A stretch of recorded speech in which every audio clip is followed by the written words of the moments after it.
tous et à toutes, bienvenue dans l'émission Genesis.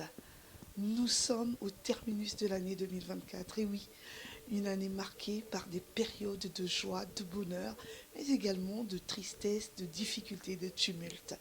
Nous avons réalisé certains projets et d'autres sont encore dans nos valises. Alors, c'est également la période de Noël, la période où on prépare des listes de cadeaux. Avez-vous pensé aux ouvrages, aux livres pour offrir en cadeau ? Pour cette avant-dernière émission, nous recevons un pneumologue, médecin pneumologue, écrivain, auteur de plusieurs ouvrages. Nous le recevons dans le cadre de son avant-dernier ouvrage, Mon cher Burkina, paru aux éditions Maya. Alors cet ouvrage est une sorte de carnet de voyage où le docteur nous parle de son périple au Burkina, un pays qui le fascine. Suivons. Money, to the world and the world.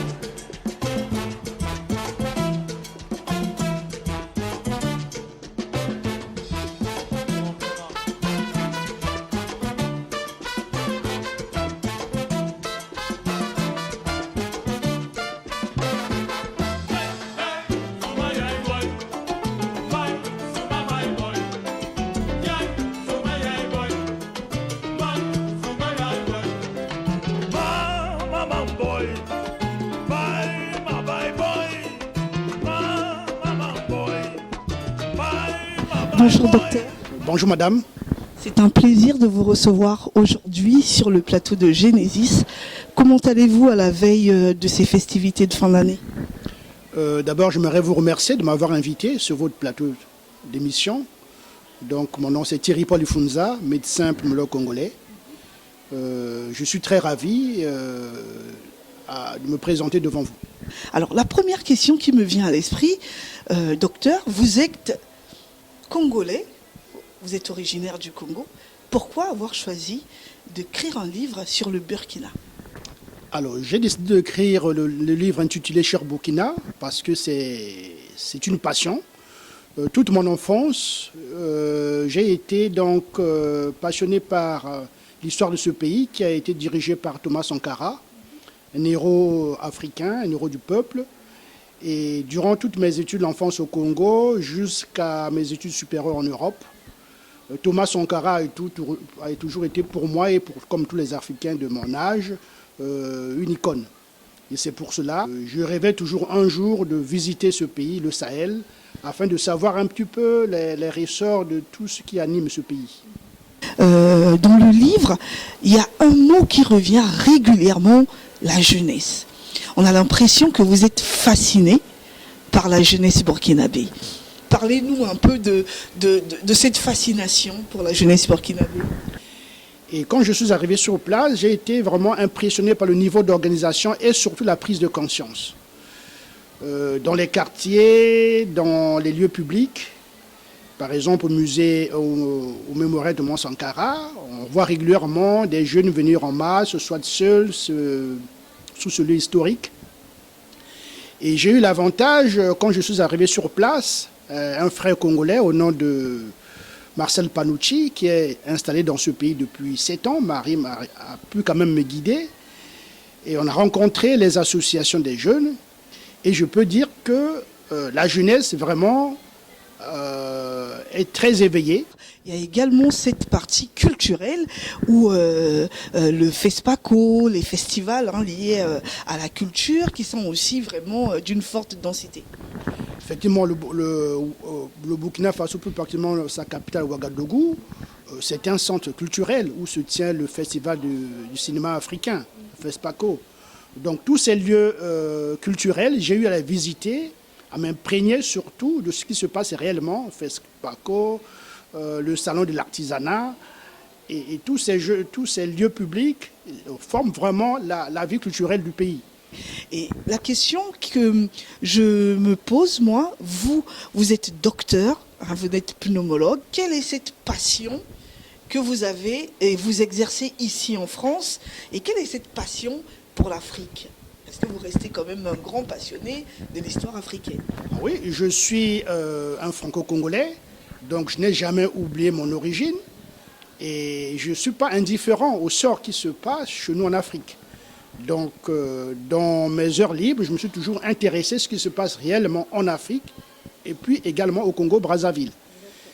Et donc, un médecin ne doit pas uniquement se résumer à la santé, il doit s'intéresser à ce qui se passe dans la société. Et c'est ce qui m'attire dans ce domaine de l'écriture. Oui, bien sûr. Parce qu'en parlant de votre profession, en dehors du fait d'être écrivain, parce qu'aujourd'hui, en dehors vous êtes pneumologue, vous êtes également écrivain. Alors, vous avez écrit également un ouvrage sur l'état de la santé au Congo. Le Congo-Brazzaville, un système de santé dystopique. Est-ce que vous pouvez nous parler en résumé, en quelques phrases, de cet ouvrage-là? Alors, j'ai écrit, c'est mon premier ouvrage sur la santé, parce que j'ai eu d'abord à faire des missions humanitaires au Congo-Brazzaville. Ensuite, il y a eu la catastrophe du 4 mars, où la diaspora est intervenue. Je faisais partie de la délégation. Et c'est là qu'on a découvert le vide sanitaire. Il y a eu ensuite la Covid-19 qui est venue mettre à nu le système sanitaire du Congo. Alors vous savez, le président de la République, Denis Sassou Nguesso, avait un projet pour impliquer la diaspora. Il a mis les moyens. Et dans mon ouvrage, je peux regretter que malheureusement, cette mission n'a pas été menée à bien malgré les moyens mis à disposition. Et dans cet ouvrage, j'essaie de décortiquer qu'est-ce qui ne va pas au niveau du système sanitaire du Congo. C'est d'abord un problème d'homme, c'est surtout ça, un problème d'homme. Et c'est regrettable que ce projet n'ait pas pu être mené à bien malgré les moyens qui ont été mis en œuvre. Mais est-ce que les médecins de la diaspora ont également une responsabilité par rapport à l'échec de ce projet? Les médecins de la diaspora, non. On avait mis en place une structure de la diaspora avec, bien sûr, cette mission ne pouvait pas réussir sans l'implication aussi, l'acceptation des médecins intramuraux, ce qui existe au pays. Malheureusement, ce projet a été mal interprété par nos collègues exerçant au Congo comme étant une concurrence déloyale. Or, ce n'était pas l'idée initiale du chef d'État. Le chef d'État voulait que la diaspora soit impliquée. On a pu éventuellement, malheureusement, ce projet n'a pas été amené à terme. Vous pensez qu'il faut refaire totalement le système sanitaire au Congo? Le système sanitaire au Congo est à terre. Parce que quand on parle du système sanitaire, un système obéit à des règles. C'est un système de production, distribution de soins qui obéit à des règles, soit les privés, publics ou mixtes. Alors, vous savez que le pays, c'est un pays où les gens vivent l'économie informelle.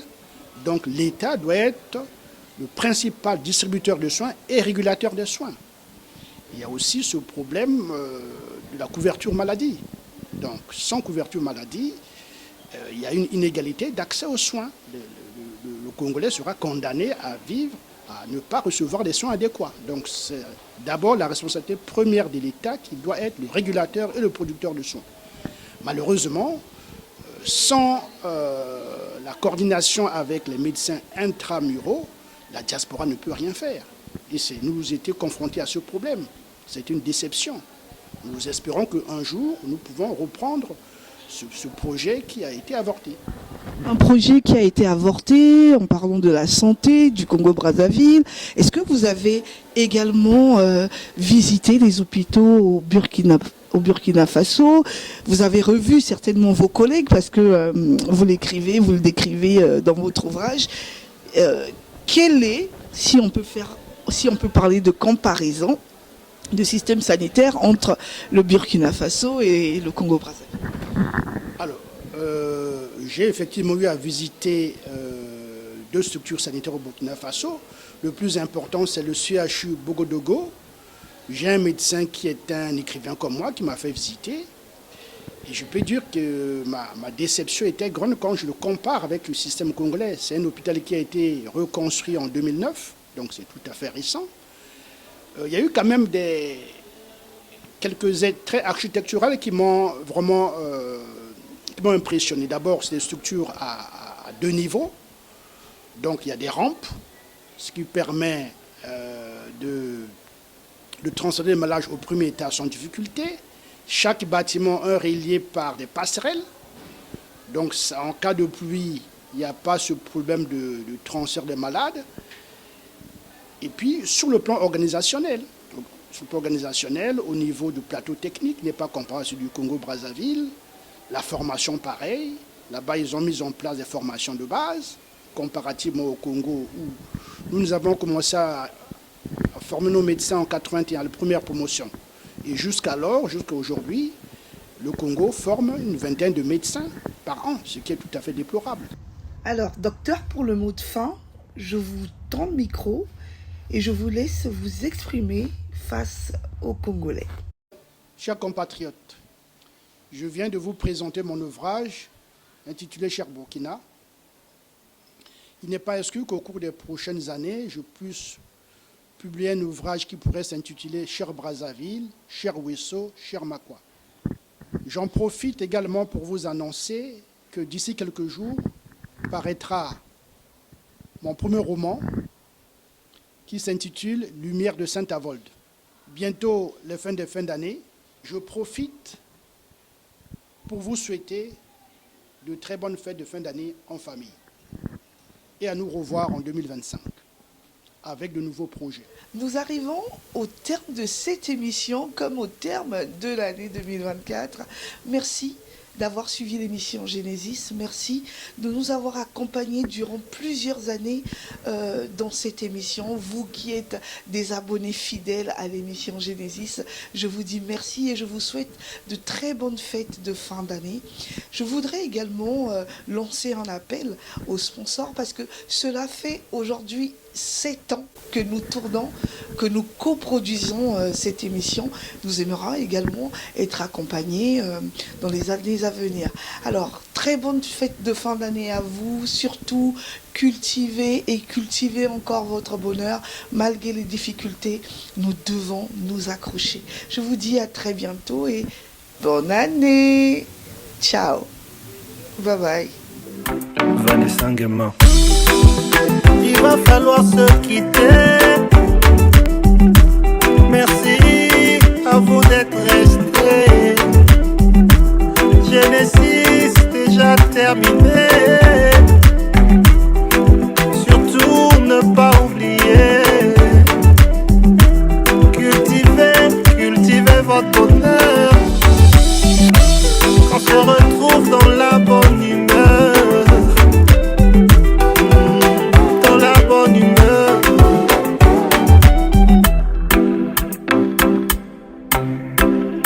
Genesis Orbis,